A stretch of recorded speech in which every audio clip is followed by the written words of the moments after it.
नमस्कार, सिटी न्यूजच्या मराठी बातमीपत्रात प्रेक्षकांचं मनपूर्वक स्वागत। बातमीपत्राची सुरुवात करूया सुविचार मालेने।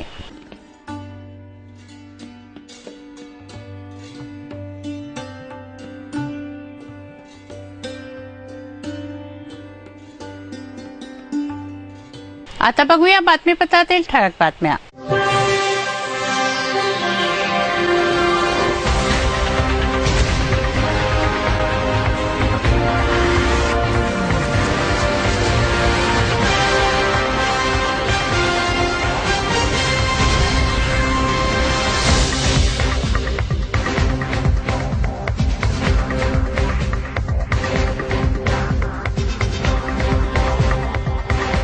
बातमीपत्रात वेळ झाली आहे विश्रांतीची। विश्रांतीनंतर पुन्हा भेटू। पहा फक्त सिटी न्यूज।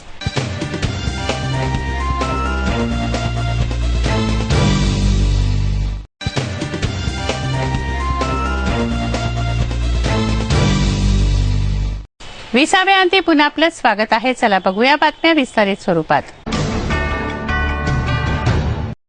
धारणी तालुक्यातील 17 वर्षांच्या मुलीला पोलीस पाटलाच्या मुलाने फूस लावून पळवलं असा आरोप मुलीच्या आईवडिलांचा आहे। आपल्या मुलीचं जीवन बर्बाद झालंय तेव्हा तिला न्याय द्यावा अशी मागणी पीडित मुलीच्या आईवडिलांनी केली आहे।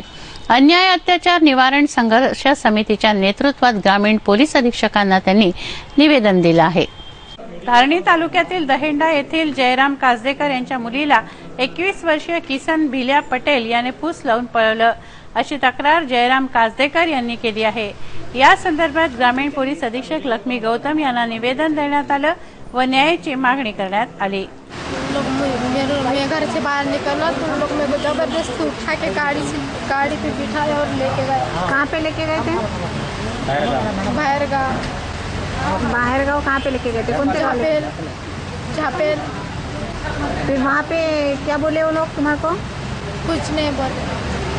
फिर वहाँ से यहाँ पे किसने छोड़ के दिया आपको? उन लोग ने। पुलिस स्टेशन में क्या बोले फिर वो आपको? मैं उनको सच बता रहा तो उन लोग बोले कि ऐसा नहीं बोलना, नहीं तो लड़का फंस जाएगा, तू हम जैसा बोलता हो तो वैसे ही बोलना बोले। मैं पुलिस स्टेशन गया, उसके बाद बोले जमदार सर से मिला और सर मैं कुल रिपोर्ट देने आया बोला तो गया और बोला रिपोर्ट लिखा बोले अपना स्टेशन डायरी में लिखने गया, लिखा उसमें कुछ उसका कुछ स्टेशन डायरी में लिखा नहीं। काय की रिपोर्ट देने गए थे आप? लड़की फरार है करके लड़के में लिख कर दिया तो कुछ मेरी रिपोर्ट दे रहा था मैं कि भाई ये मेरे को कार्रवाई होना लड़का पे। कौन से लड़के? लड़का किसका लड़का है वो? कौन किसका लड़का है वो? वो पुलिस होटल का लड़का किशन भिल्या पटेल। तो उसने आपकी लड़की को लेके गया था? हाँ। कुछ प्रेम संबंध थे क्या आपके लड़की के? कुछ नहीं सर।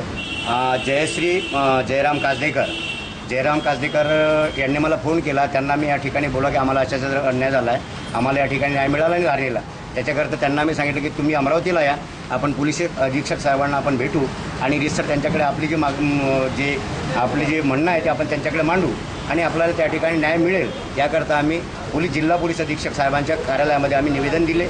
श्याम चौकातील सुंदरम कॅफेची 2 दुकानं आहेत। एकाच परिवारातील सदस्य कौटुंबिक वैमनस्यामुळे दुरावलेत। हा वाद आता चव्हाट्यावर आलाय। सुंदरमची एकाची 2 दुकानं झाली। एकमेकांवर कुरघोडी करण्याच्या प्रयत्नात दुकानाचे फलक जाळण्यात आले आहेत। श्याम चौकात सुंदरम कॅफे हे रेस्टॉरंट जुने आहे। भाऊबंदकीमुळे एकाची 2 दुकानं झाली। ओमप्रकाश खत्री व विक्की अशोक खत्री, सुरेश देवाराम खत्री यांचे हे रेस्टॉरंट आहेत। ओमप्रकाश खत्री यांनी आपल्या सुंदरम कॅफेमध्ये एका डोशावर 1 डोसा फ्री, पाण्याची बाटली फ्री, पोळा गणेशोत्सवानिमित्त स्कीम राबवल्या। तसा फलकही ओमप्रकाश खत्रींनी लावला। त्यांच्या स्कीममुळे आपल्या व्यवसायावर परिणाम होईल म्हणून विक्की व सुरेश खत्री यांनी फलक पेट्रोल टाकून जाळला। एकाच घरातील हे सदस्य आहेत। व्यावसायिक स्पर्धेमुळे त्यांच्यातील भाऊबंदकी मात्र चव्हाट्यावर आली आहे। ओमप्रकाश खत्री यांनी शहर कोतवाली पोलीस ठाण्यात तक्रार दाखल केली आहे। तारीख को हमने 1 डोसे पे 1 डोसा फ्री, 1 पाव भाजी पे पाव भाजी फ्री की स्कीम शुरू की थी, जो कि हमारी ब्रांड स्कीम है। 10 साल पहले भी हमने एक ऐसी स्कीम शुरू की गई थी। आज गिरोह की इस पे हमने वापस से स्कीम शुरू की है। आज 16 और 1 अगस्त होने की वजह से हमने वापस से स्कीम शुरू की। इस पे बाजू वाले ने कंपटीशन में आके मतलब वोट भड़का दिया है, पूरा पेट्रोल वेट्रोल डाल दिया। इसका जी मेरे पास में वीडियो भी है। ये घटना के बाद में हमारे पापा पूजा कर रहे थे, वो तुरंत एकदम भाग के पुलिस स्टेशन चले गए। शायद ये हमारे ऊपर भी पेट्रोल या ज्वलनशील पदार्थ ना फेंक दे इस डर के कारण। पेट्रोल डालने वाले कौन से नाम है? पेट्रोल डालने वाले विक्की खत्री थे, जिनका वीडियो भी अभी मेरे पास में उपलब्ध है। शेतकऱ्याचा मित्र, शेतकऱ्याला त्याच्या कष्टात बरोबरीचे सहाय्य करणाऱ्या बैलाप्रती कृतज्ञता व्यक्त करण्याकरता पोळ्याचा सण साजरा करण्यात येतो। पोळ्याच्या दिवशी बैलांना सजवलं जातं, त्यासाठीचं साहित्य बाजारपेठेत विक्रीला आहे। बैल जोड्याही मोठ्या प्रमाणावर विक्रीला आहेत। पोळ्याचा सण 1 सप्टेंबर रोजी साजरा होतोय, यासाठी बाजारपेठ सजली आहे। बैलांच्या मानाचा हा सण असतो, त्यासाठी बैलांना सजवलं जातं। बैलांच्या सजावटीसाठी लागणाऱ्या साहित्याने बाजारपेठ सजली आहे। बिलोरी, आरसे, रंगीत गोंडे, झुली असे सारे बाजारात विक्रीला आहे। खरेदीसाठी नागरिकांची ही गर्दी बाजारपेठेत आहे। याशिवाय मातीच्या बैलांच्या जोडीची पूजा पोळ्याला घरोघरी केली जाते। पळसाच्या फांद्या दारात ठेवल्या जातात। पळसाच्या फांद्या मातीच्या बैलांच्या जोडी बाजारपेठेत विक्रीला आहेत। परंतु बुधवारी दुपारी पाऊस आल्याने खरेदीदार व विक्रेत्यांचा जरा गोंधळ उडाला। प्लास्टिकने बैलजोड्या झाकून ठेवाव्या लागल्या। आज समजा पोळ्याचा शेवटचा दिवसच आहे खरेदीचा शेतकऱ्यांचा। साधारण आज 2-3 दिवसापासूनची गिराईकी होती, त्याच्यापेक्षा आज थोडा रिस्पॉन्स थोडा चांगला आहे। एक शेतकरी आहे आणि आमच्यासाठी हा सर्वात महत्त्वाचा सण असतो बैलपोळा। तो दिवस वर्षभर राबतो आमच्यासाठी, त्यासाठी आम्ही एक सण म्हणून आणि एक पूजा केली जाते आमच्या त्यासाठी। तसं पावसाळा यावर्षी फार जास्त झालेला आहे, परंतु मध्यंतरात आता या जो पाऊस आलेला आहे, हे दरवर्षी पोळ्याच्या वेळेस पाऊस येतो आणि यावर्षी सुद्धा पाऊस आला आहे। तर बैलपोळा म्हणून आम्ही जो सर्वसाधारण लोक आणि शेतकरी जो साजरा करतो, यासाठी बातमीपत्रात घेऊया काही क्षणाचा विसावा। विसाव्यानंतर पुन्हा भेटू। पहा फक्त city news.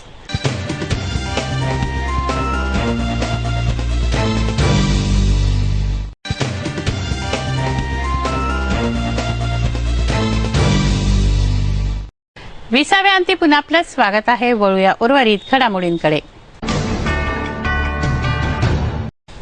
All India students federation व ऑल इंडिया युथ फेडरेशन यांनी पिंपळखुटा आश्रमशाळेतील विद्यार्थी प्रथमेश सगणेवर झालेल्या हल्ल्याचा निषेध केला।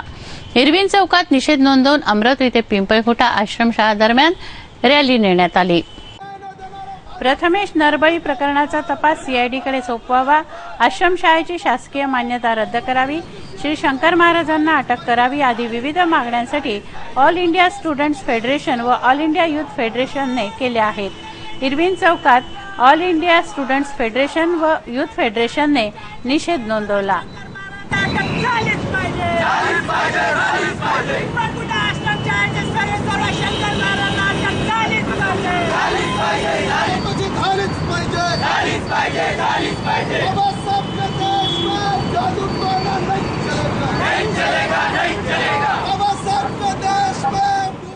इतवारा बाजारात महानगरपालिकेच्या अतिक्रमण विभागाने कारवाई केली। दुकानदारांनी आपल्या दुकानाचा व्याप वाढवून अतिक्रमण केले। हे अतिक्रमण पथकाने हटवलं। धान्याच्या, किराण्याच्या दुकानांचे पक्के ओटे तोडले। इतवारा बाजारातील दुकानांचे ओटे महापालिकेच्या अतिक्रमण विभागाने हटवले। इतवारा बाजारातील धान्याचे, किराणा दुकानांचे ओटे अतिक्रमण विभागाने काढले। पोलिसांच्या बंदोबस्तात ही कारवाई महापालिकेने केली। आपल्या वस्तूंचं प्रदर्शन करण्यासाठी दुकानदारांनी मोठ्या प्रमाणावर अतिक्रमण केलं आहे।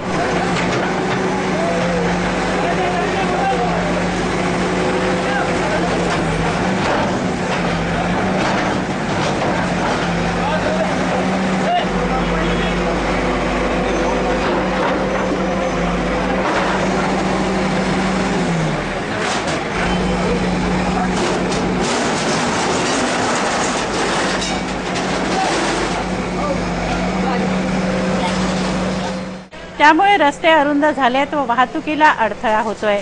मोठमोठे पक्के ओटे दुकानदारांनी बांधले होते, ते अतिक्रमण पथकाने हटवले आहेत।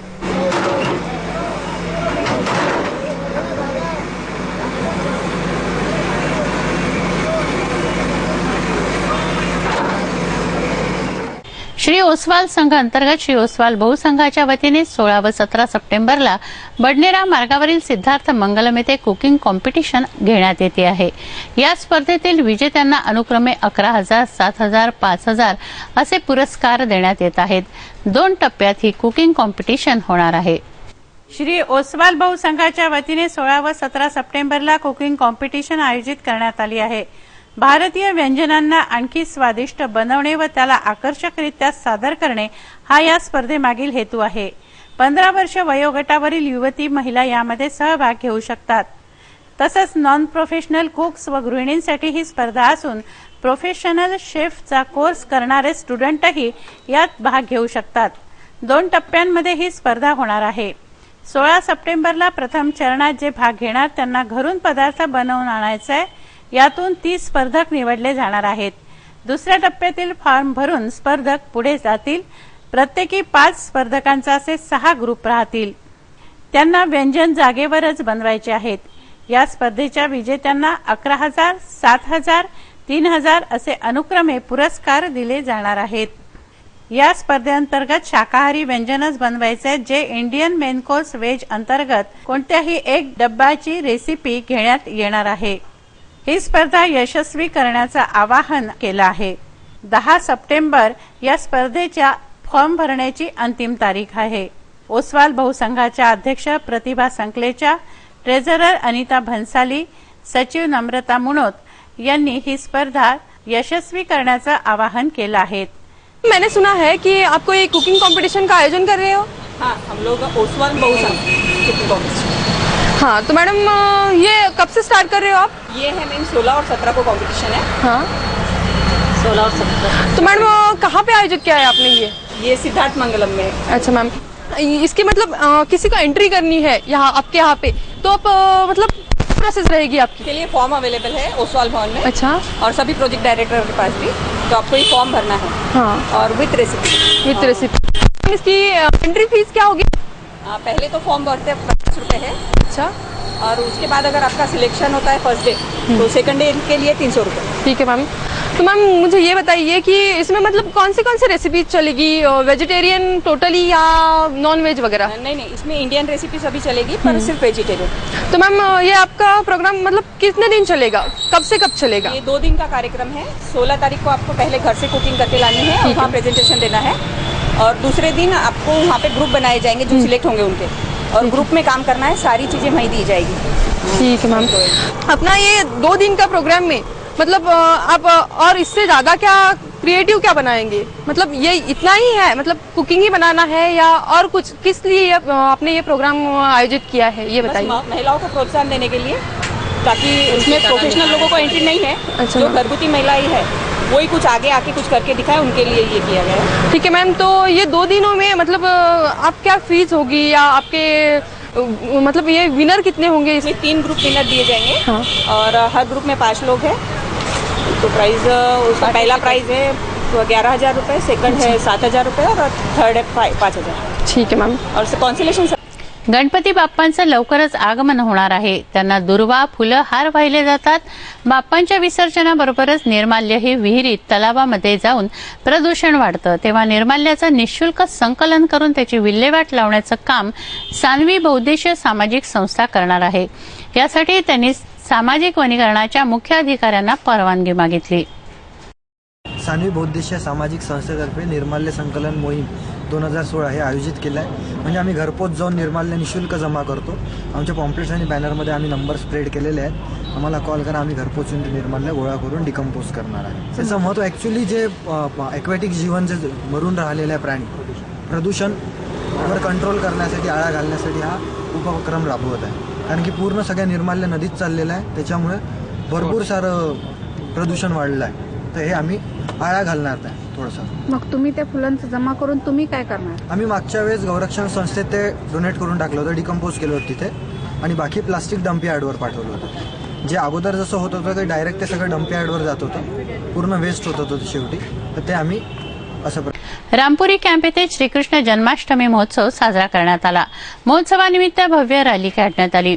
बॅडमॅन गुलशन ग्रोवर व हास्य अभिनेता असरानी या शोभायात्रेचं प्रमुख आकर्षण होते.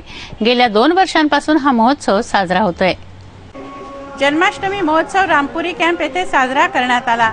जन्माष्टमी व श्रावण असा दुहेरी संगम साधून साजऱ्या झालेल्या महोत्सवानिमित्त भव्य शोभायात्रा काढण्यात आली.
बॅडमॅन म्हणून प्रसिद्ध असलेले खलनायकाची भूमिका करणारे गुलशन ग्रोवर, हास्य अभिनेता असरानी यांची प्रमुख उपस्थिती यावेळी होती.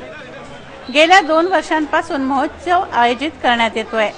पंडित कमलजी महाराज, श्रीचंद तेजवानी, अजय टोपटानी, श्याम मेढानी यांच्या वतीनं कार्यक्रमांचं आयोजन करण्यात आलं. राधाकृष्णाचा वेश भाविकांनी धारण केला होता. वाजत गाजत व भगवे झेंडे फडकवत निघालेल्या शोभायात्रेनं शहरवासियांचं लक्ष वेधलं. हे बातमीपत्र एवढ्यावरच थांबवूया. पुन्हा एकदाच्या ठळक बातम्या.